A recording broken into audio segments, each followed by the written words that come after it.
Hello everybody, it is I, Earthknite, and welcome back to Nightingale. Now, as you can see, I've made some significant progress on our quests. I did find out, or well, I confirmed that the catfish are indeed in the swamp. However, they're one of the rarer options between the swamp fish and the muckfish. Um, but with the new upgraded muckfellow fish, I should say. With the new upgraded fishing rod, it's actually much easier to go through. But you have to go through like quite a few fish before you even get the chance at a catfish. So, oh, never mind. There we go. Voila. So, that'll be the last little bit that we actually need to do. Let me pop back up here.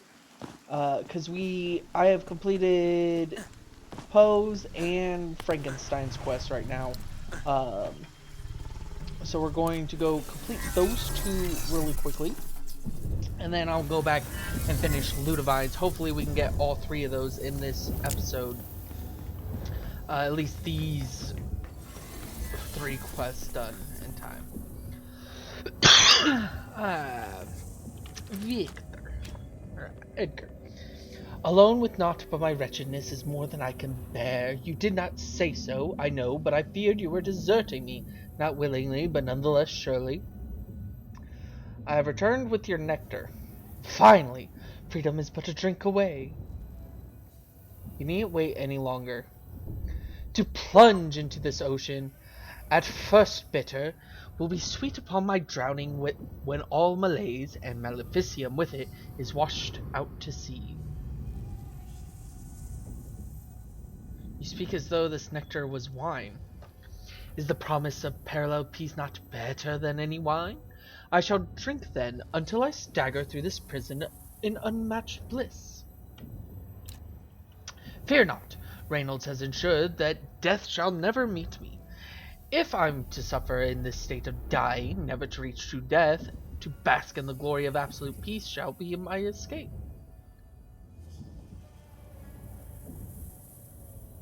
You never intended to write, did you? Perhaps my trepidation was not made clear enough. The pages they would have me fill would run feral with truths no man should hold. Affliction would consume the thoughts of all who read them. I, a vessel of misery, am only mortal fit to carry such a burden, and encapsulate those words of despair into the echoes of hope, that so evade the Fae. I cannot, I will not, serve their purpose. Then don't put pen to paper for another cause. You suggest the very thing I am cursed to do, the very thing I refuse to do. I must admit such a brazen response has my intrigue. Humor me and continue the thought.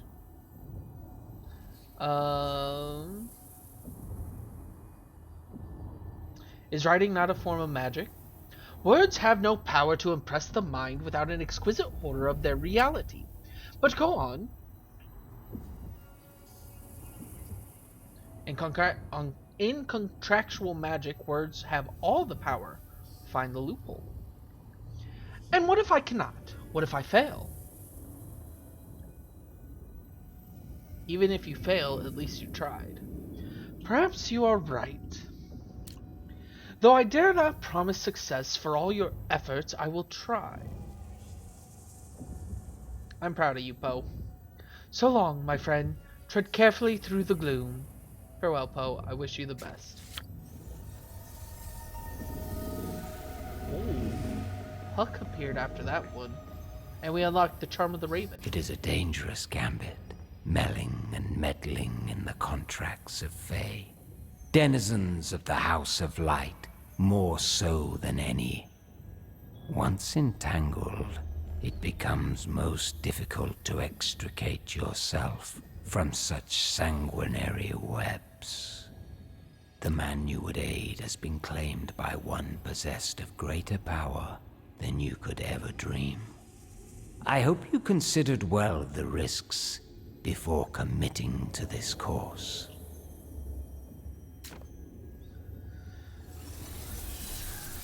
Oh, I love that voice actor. I do believe that's it. Dear friend, pardon my state. I will try to overcome my grief for the sake of your unselfish care for me in the past. How are you faring? Though the nights are long in this incessant gloom, a starry hope has arisen and pierces the overcast. Madness evades me, and though I admit I long for its protective embrace, I no longer find I need it. How goes your writing? Though it be no simple feat, the words do trickle, and I owe all thanks to you. My resolve is not yet faltered, and when it does, I have but to recommit my Virginia's words to memory, and all is possible once more. I shall take my leave. So we have successfully helped Poe. So that is indeed done. So let's go to Frankenstein next.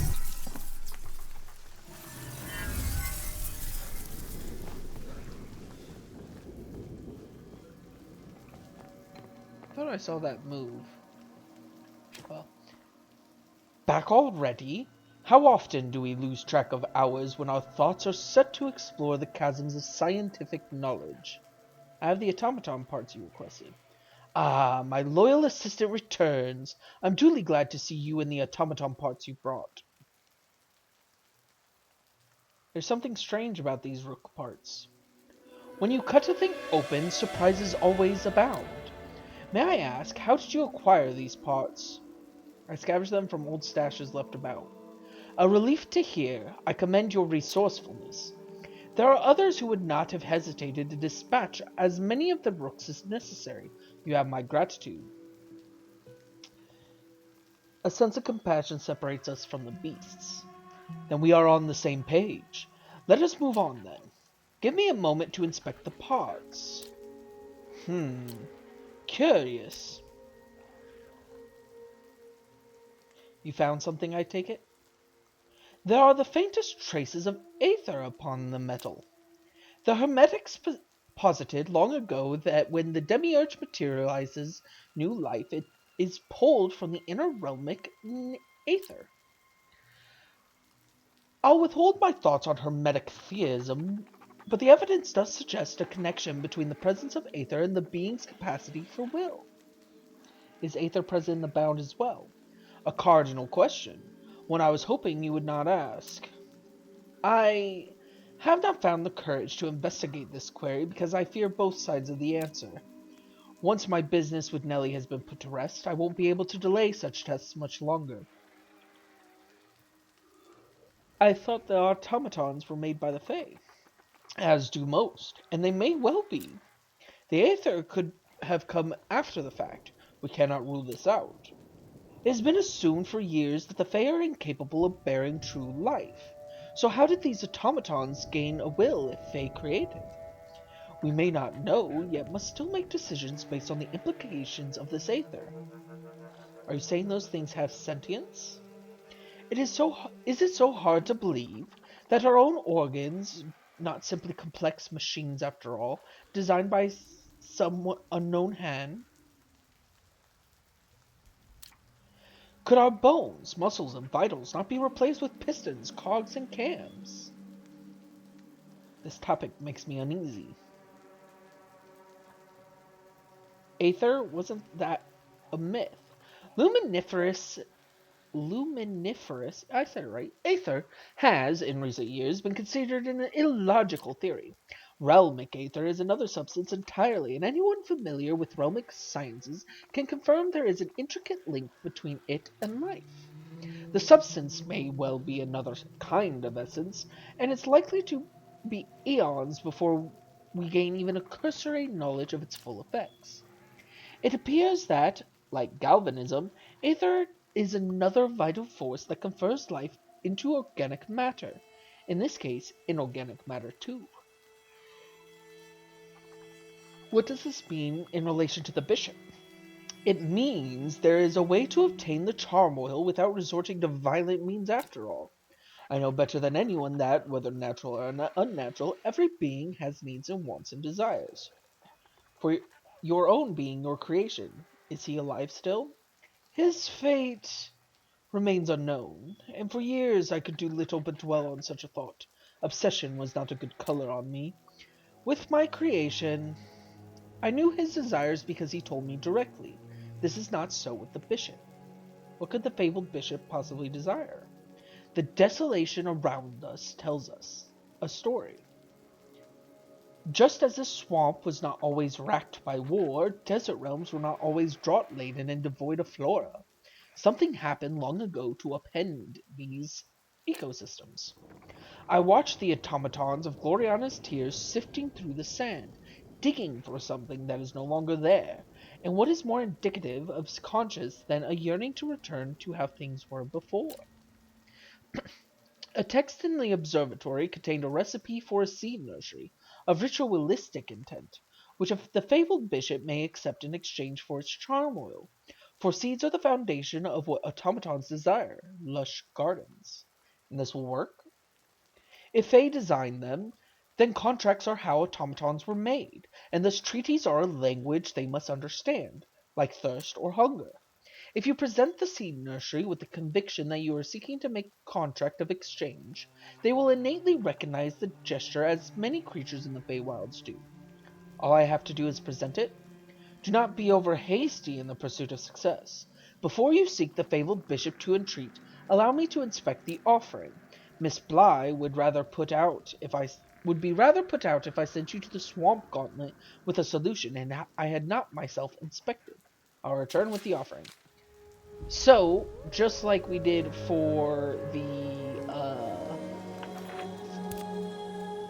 just as we did with the curio to show Grendel, the Grendel, we're going to do the same with Victor and this nursery. I do need to go see the requirements while we set the fen catfish oil on the stove.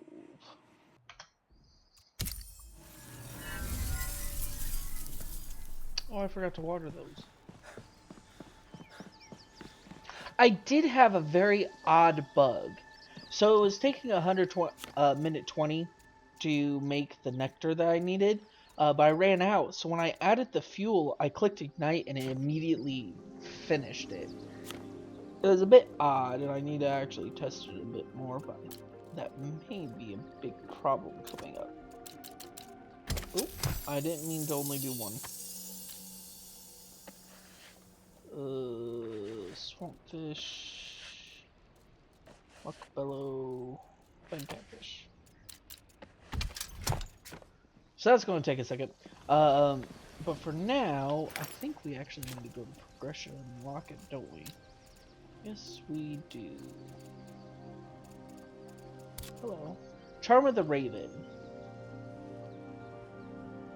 The charm gains upward boost when initiating a glide. That'll actually be really nice on my umbrella. Alright, and then under tools, if we scroll way over here, we have the Ritual Seed Nursery. Alright, so let's see what we need. We have everything. Ooh. Well, let's make it actually pretty fancy. Let's use automaton parts. Random seed. Harvested in Desert Realm. Oh, we need specifically Cape Aloe seeds. And then any glass will do. This is a tier 4 item. A small collection of seeds in a simple glass jar. It's hard to imagine the grand automaton desiring something so quaint, but even a mechanical being seeks purpose above all else. So that should be, yep, that's everything I needed for Ludovine's quest, done right there. But she's going to give me something to make it come back and forth. So we're going to have to be prepared for that one. And once this one's finished, we can go finish Victor's and complete that. So I'll be right back when I actually get to Victor's place, because waiting for this stuff and going through the portals stuff takes some time. Alrighty, let's go turn this in. Back already? How often we lose track of the hours when our thoughts are set to explore the chasms of scientific knowledge. About the Ritual Seed Nursery. You've crafted the Ritual Seed Nursery? Allow me to examine the craftsmanship to be certain. Here it is. Curiosity and gladness akin to rapture. Feelings I worried had left me for good, that are awakened once more thanks to the earnest research into the hidden laws of nature. I must admit, crafting it brought me a similar sentiment. Indeed! What a curious wonder to think so simple and minuscule a thing as a seed may be what charms the fabled bishop and brings Nellie's aims to fruition. More testing would certainly be beneficial, but I believe you should be able to give such an offering and retreat unscathed. This is a great step in our understanding the automatons and the possibility of amicable coexistence.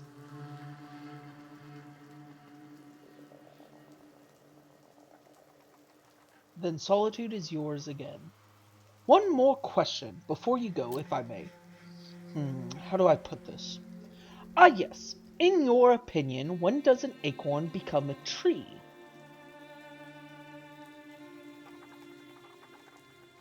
When it sprouts its first roots. A question without answer in some ways. Over the years, the only fitting reply I've come up with is this. An acorn becomes a tree precisely when it stops being an acorn. Wherever your travels take you, never lose your curiosity in mind. It is the boat with which you may sail upon the endless sea of knowledge. Farewell, Doctor. Okay, and now we go get Ludivine.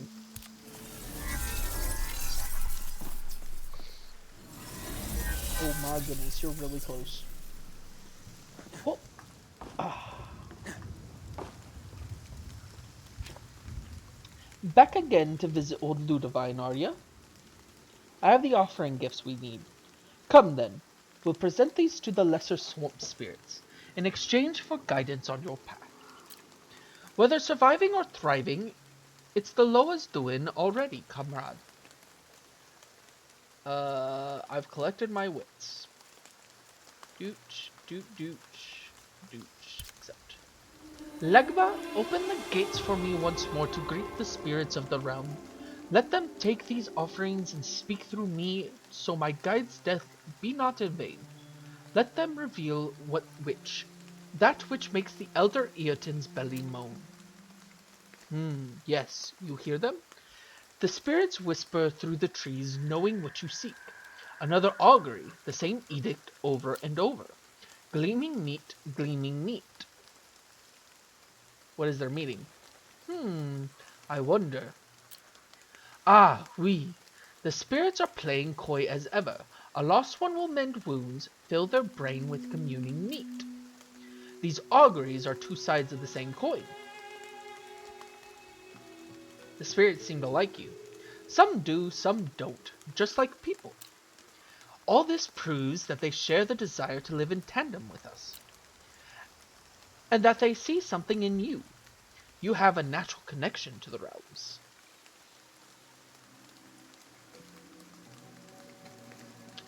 I felt this long before I was even spat into the realms. Then embrace it, headlong and with ceaseless wonder. What meat would a tree want? There are many picky Loa, but none so much as the elders. They want something one of a kind. Yes, indeed, something that bleeds vitality. A hearty ritual meal. It's as if I can see all the ingredients in the dock of my mind. Quickly now, let me write it down in that fancy book of yours. And this recipe is what I need to offer the elder Ethan? I'd bet all my years on it. My mother's grave too. Before you fly off, may I ask one more favor? Would I be burdened to petition you to prepare the offering twice over? One for old Ludivine, and one for yourself, of course. And it would help my cause more than you know. I've dreamed of something like this ever since I relocated to Nightingale. It would be my pleasure. My thanks is eternal twice over, then, my lost one. You know where to find me. I've got funeral rites still to prepare here, and so much needs to be done if I'm attempt appeasing an elder. I'll return with your ritual meat. So now we need to go through progression. I think that's cooking. That's what this was. So we need 5 fabled meat, a gem, a gem, a gem. Okay, yeah, we'll be fine. We have all of that in twice over. So let's travel back to the respite. And then we will probably go and approach that Eaton next episode. I hope you enjoyed. If you did, go ahead, leave a like. Let me know what you think. Toodles.